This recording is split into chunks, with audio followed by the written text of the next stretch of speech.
Sto- Stockholmskanalen and Cooltv welcomes you to our new premises at Hangervägen in northern Stockholm. And today we have two guests with us. That is Mr. Itamar Marcus from Israel, already in New York, I think. Correct. And it's Tobias Pettersson. You are, Tobias, the chairman of Svensk Perspektiv på Israel. Is that the correct name of the organization? Yes, Perspektiv på Israel. Yeah, Perspective on Israel, if we translate it into English for our English-speaking listeners and viewers. So, you were invited here today to tell us about a problem that Malmö in southern Sweden shares with Israel, and that seems a bit far-fetched. And I'm talking about indoctrination of young children at an early age to learn them hatred and violence against the state of Israel. Mr. Michael, please start. You have, as a representative of Palestinian Media Watch and other organizations and authorities, you have been monitoring these tendencies in the PA, Palestinian Authority, for a long time. Could you please inform us? Yes, my organization, Palestinian Media Watch, has been following the way Palestinian Authority educates their children. We follow this not just in the formal school books, but the whole world of the Palestinian child. So, for example, we even following sport events in the Palestinian Authority in which children are involved. And over the years, we've seen numerous sporting events named after terrorists who've killed large numbers of Israelis. A number of years ago, there was the Abdul Basirudeh Championship Cup. This was an event by the Ministry of Education of the Palestinian Authority named after Abdul Basirudeh for 14-year-old boys in school. Abdul Basirudeh was a suicide bomber who murdered 31 Israelis. Just recently, the schools in Ramallah had a football tournament named the Ahmed Mansara Cup. Now, the Ahmed Mansara is the name of a 13-year-old Palestinian terrorist who just 3 months ago stabbed an 13-year-old who stabbed an Israeli 13-year-old in the neck and almost killed him. 5 weeks later, the schools in Ramallah had a tournament for children about the same age participating, named after that terrorist, 13-year-old terrorist. So what we're seeing is the Palestinian Authority is indoctrinating its children not just through the formal words of the school books, but even subtly through sporting events, by naming sporting events after terrorists who've killed large number of Israelis and even children who've attempted to murder Israeli children. Palestinian Authority is telling its children killing Israelis is admirable, it's heroic. There's a school in Bethlehem, and we found that over the front door of the school is a picture of a young Palestinian girl named Ayat al-Akhras, and next to her picture are the words, the heroic martyr Ayat al-Akhras. Now, who was she? She was a 17-year-old suicide bomber, the youngest female suicide bomber in the Palestinian Authority. Again, where did we see this picture? At the entrance of a high school in Bethlehem. So every time these girls walk into the school, they see who the school is putting as their role model. So the world of the Palestinian child, the educational world, the sports world, is one where they're receiving a message from their leaders: if you've killed Israelis, you are a Palestinian hero. This starts with the leadership. The leadership sets a tone. This is the Ministry of Education. There are 25 schools in the Palestinian Authority named after terrorists. This is coming from the top. This isn't coming... If the terrorists were popular, if murderers of children are popular, then the leadership has an obligation to tell its people and to educate its children that is wrong. You are a 13-year-old boy, you don't take a knife and stab it into the neck of a 13-year-old Israeli, it's wrong. Instead, they're doing just the opposite. So, one, we have seen over the years, this started from the leadership. It continues with the leadership, and it's not going to stop until the Palestinian leadership gives its people a message that killing Israelis, killing civilians, killing children is wrong. It's not heroic. So you're claiming that it's really a question of leadership and psychology. They are rewarding this kind of behavior. Absolutely. When you think of what's important for a child wants to be well known, he wants to be popular.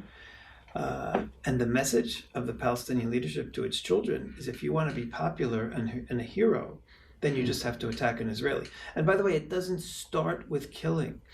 Killing is the last step. It starts with the messaging about the essence of the problem. Now, the Palestinian Authority tells Swedish leaders that the problem is an issue of territory.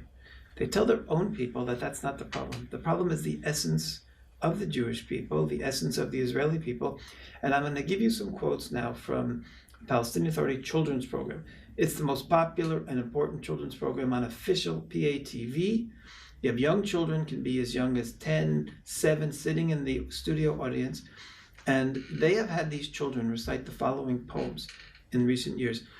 There was one poem which we just heard about a month or two ago, where a young girl said, "Our enemy Zion is Satan with a tail."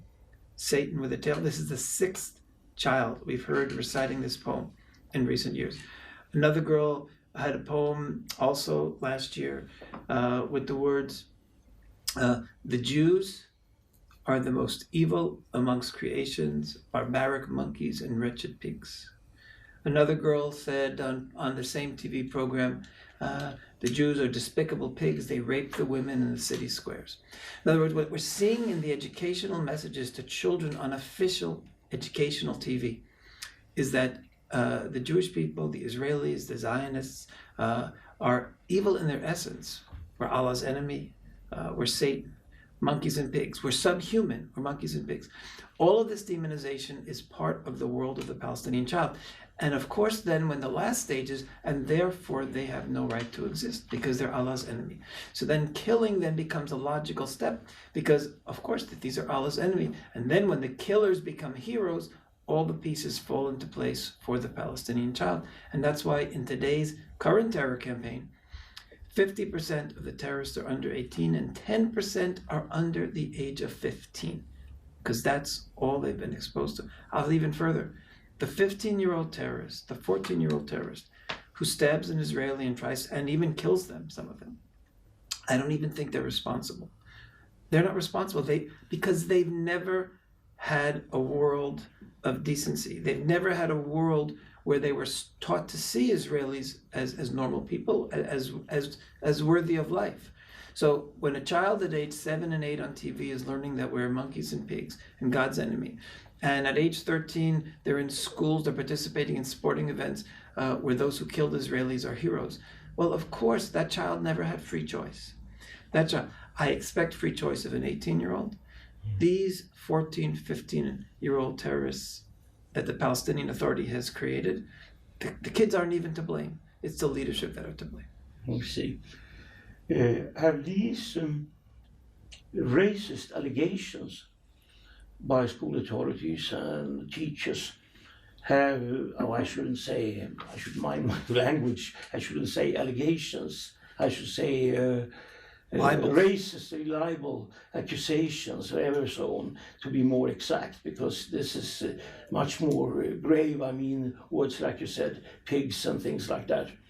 Have these statements been translated into English or other European languages?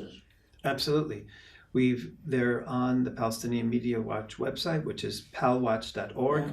And I'll say beyond that, for this trip, where I'll be having a number of lectures to senior officials in government and in parliament, we've actually subtitled these videos, and they are now in Swedish as well. And we'll be putting them on our website shortly with Swedish subtitles, so that it will be available for everyone to see, look at the Palestinian Authority education of their children.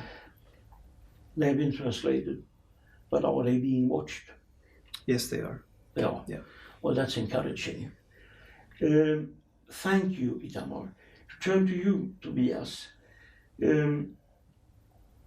even if you have to tell me it's maybe not on the same scale, there are at least, well, it's worrying that things similar to Yes. this is happening in Sweden. Yes. You have been investigating schools in Malmö in southern Sweden, where Yes. everybody knows, Swedes as well as non-Swedes, that the Islamic Swedes have a stronghold. You have, what did you find?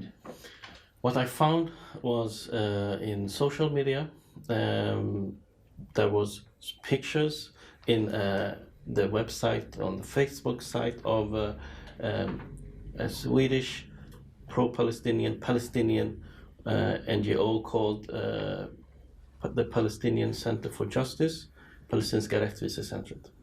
And they wrote, of course in Arabic, that they had started cooperation with a so-called future school in Arabic also. They call it this. And then I started to look at the pictures which they had posted on their Facebook site. And it was pictures with this book called, in Arabic, if you translate it to English, it is "To Palestine I Belong."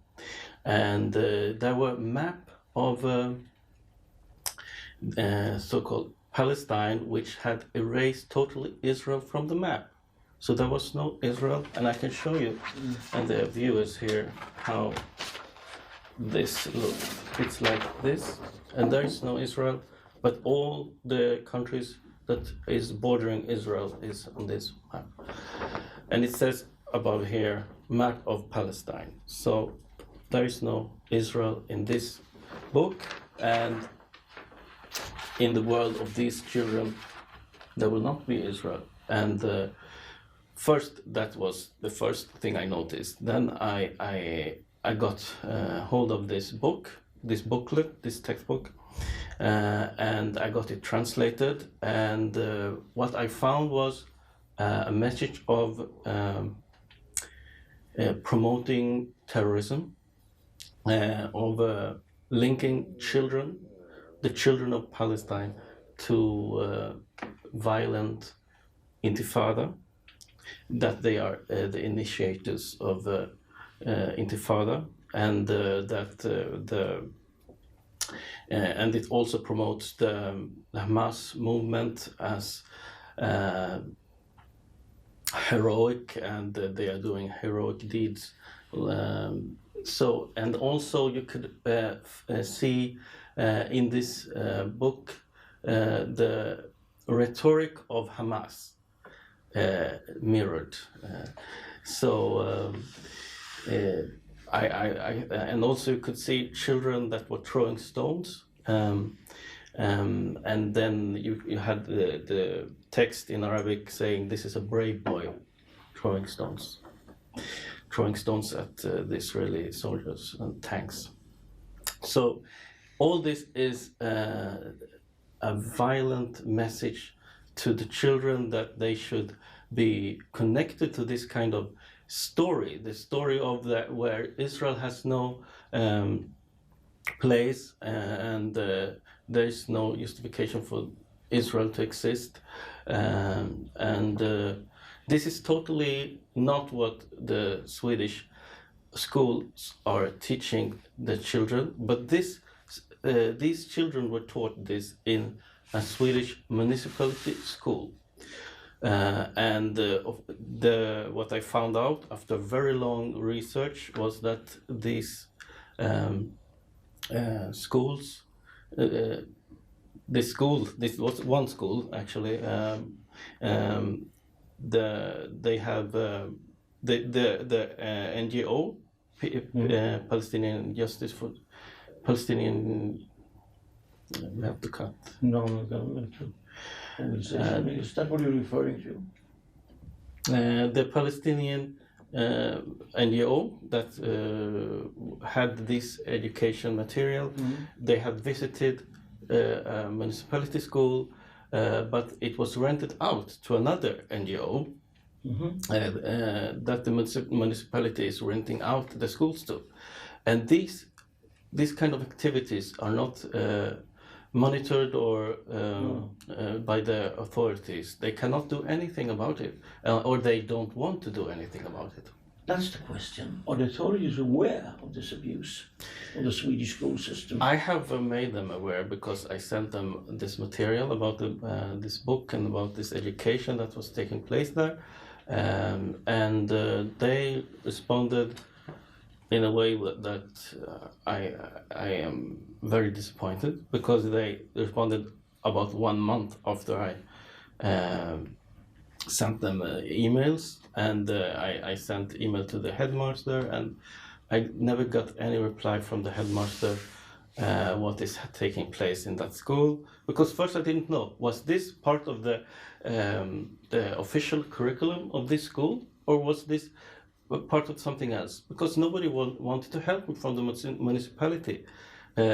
So it was took a very long time to investigate this, and now finally I know all the story about it, at least enough to know who is behind it, and also that the most worrying thing is that the politicians in Malmö, they don't want to do anything, it seems like, at least not the majority of the parties in Malmö. Only Sweden Democrats have discussed these things in the municipality in Malmö. But the other parties, they don't want to discuss it, and they think it's wrong to even discuss it. I think it's wrong to handle it this way that they are doing, because they, of course, politicians have a responsibility for what is happening in schools that they are renting out to other organizations. How about media, the rest of the press? This is, we are a very small channel, as you are aware of, but have you contacted the major Swedish newspapers and the large, the national channels? I have. I mean, this is, even if it's Malmö and it's local, Yes. This part of Sweden, I could especially explain to you, Tamar, is well known for abuses in this field. Yes. Yes, I contacted the media, and also I was writing an op-ed in the blog of the Israeli embassy in Sweden, and some journalists, they contacted me about this, and they were trying to follow up the case, but they gave up very early in the process, and they have not reported anything. I have been writing op-eds in the Israeli media and also in Swedish media, finally.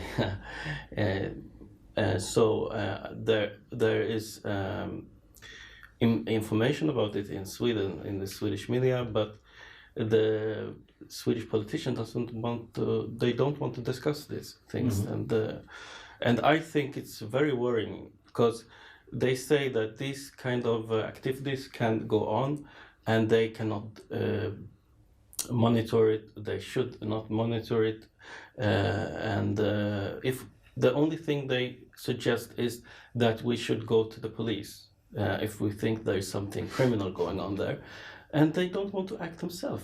I mean, this is obviously information. The information I've given to them, it's right there on paper that they are indoctrinating the children to hate Israel and to feel connected to terrorism. And I mean, this is totally what they should be against, and this is in the official speeches. Our politicians say that they are against these violent messages and terrorism and so on, and want to fight it. But you have this kind of rhetoric in this material to young children.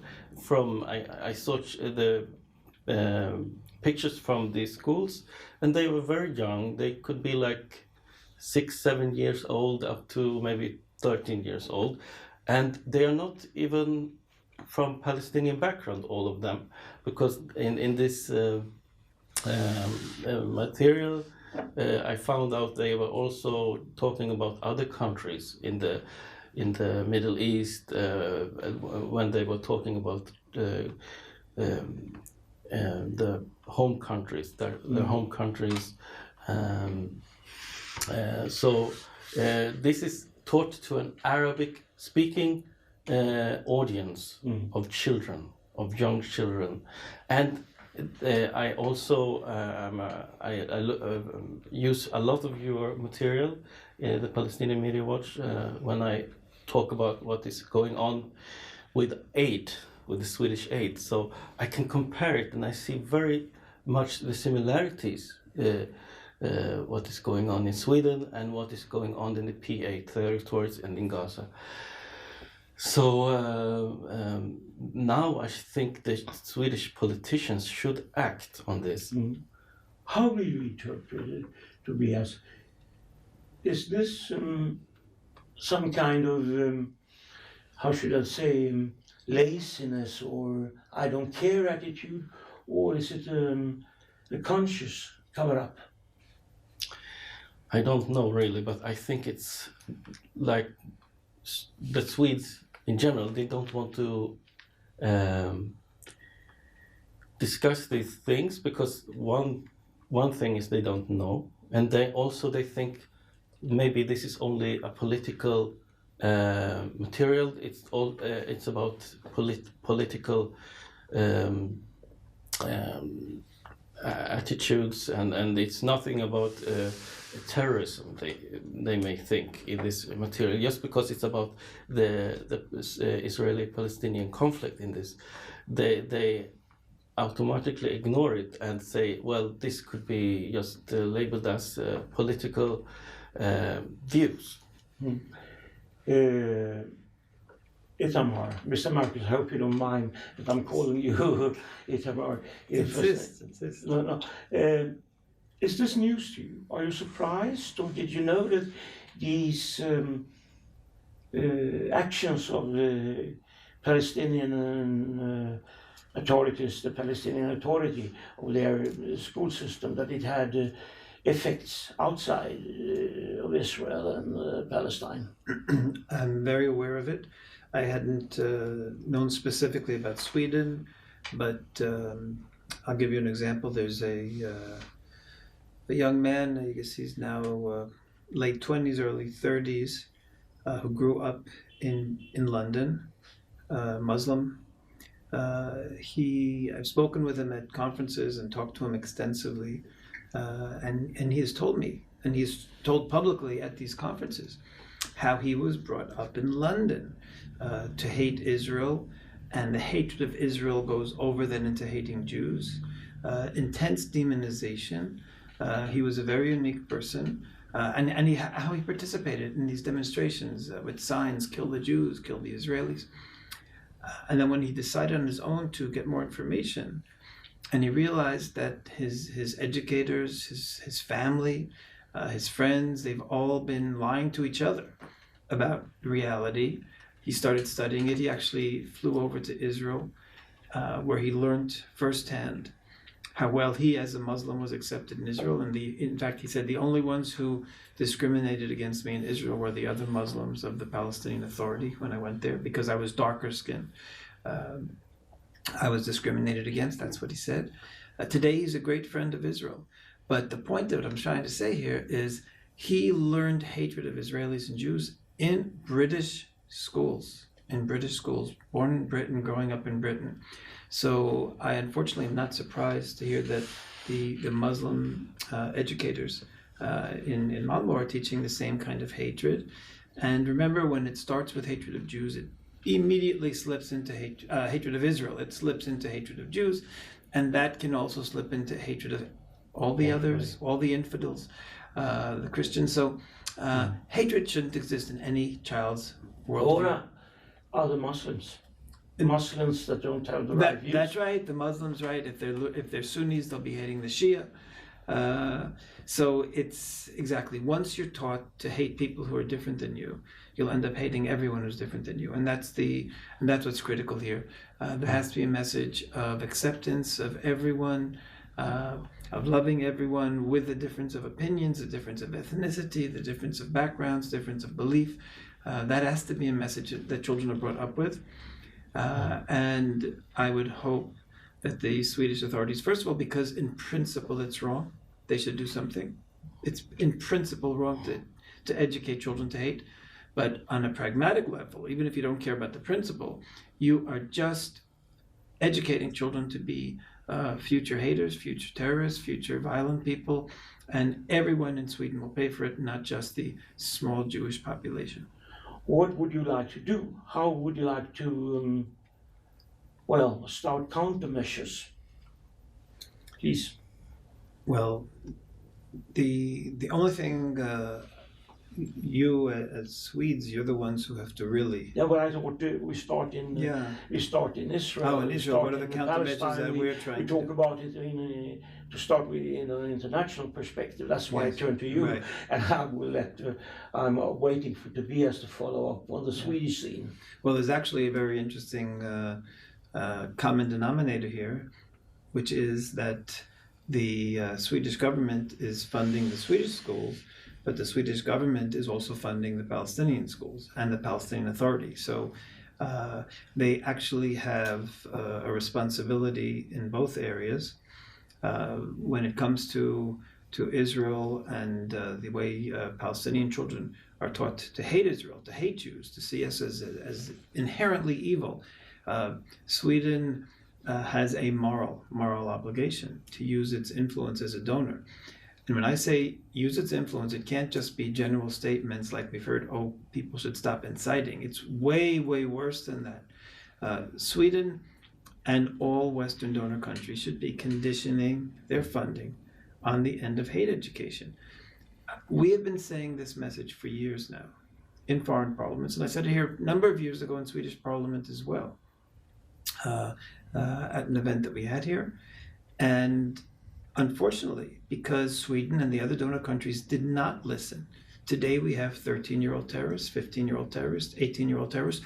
All of these children were brought up on the hatred that I'm describing to you, and that's why it's so easy for them to pick up a knife and stab people and try to kill people, because they were brought up, indoctrinated, brainwashed by this hate education. Today we have a problem that is so deep because all of these children believe they're doing something admirable, heroic, that their God wants them to do when they stab Israelis. So that's the tragedy here of ignoring. Now, as much in many respects it's too late to turn back the problem, it's never too late to stop putting oil on the fire. And Sweden and the Western donor countries, the European Union, the United States, they should be telling the Palestinian Authority the next time we see program on TV demonizing the Jews, the next time as monkeys and pigs, enemies of God, the next time you glorify a terrorist or name a sporting event after a terrorist, you're not getting funding for a month. Let the Palestinian Authority deal with that. Let them go through a crisis for a month, and I think we'd have a major, major change. A third of the Palestinian budget comes from Western donors. They could have this hate world turned off in a moment if they use that financial leverage that they have. And not only are they negligent, but I feel they have a great complicity in the violence and terror because they're really funding it. It couldn't happen without them. Thank you. Let's turn to Tobias and see what your suggestions for Sweden are. Yes. First, it is that the Swedish politicians should start to address the problem. Because I don't feel that they have done it in Malmö. They should, because it's about the children. The association that has been renting these facilities in this municipality school, they're called the Future Association, and they call their school the Future School. So what kind of future are we giving these children with this kind of education? And it is education, no matter if it's part of the official school curriculum or not. Because these children, they have teachers, they have graduation ceremonies, they get grades and so on in this school that is an unofficial school, a parallel school in a parallel world that is starting to emerge in Malmö. So the Swedish politicians on local level and national level should address the problem before it grows to more schools. Because what they are doing now is giving the chance for this to happen in other schools by saying this can be allowed. Thank you, both of you, and especially thanks again for coming here to us and sharing these alarming informations with our viewers. Thank you for inviting me. Thank you. Well, thank you for coming. Okay.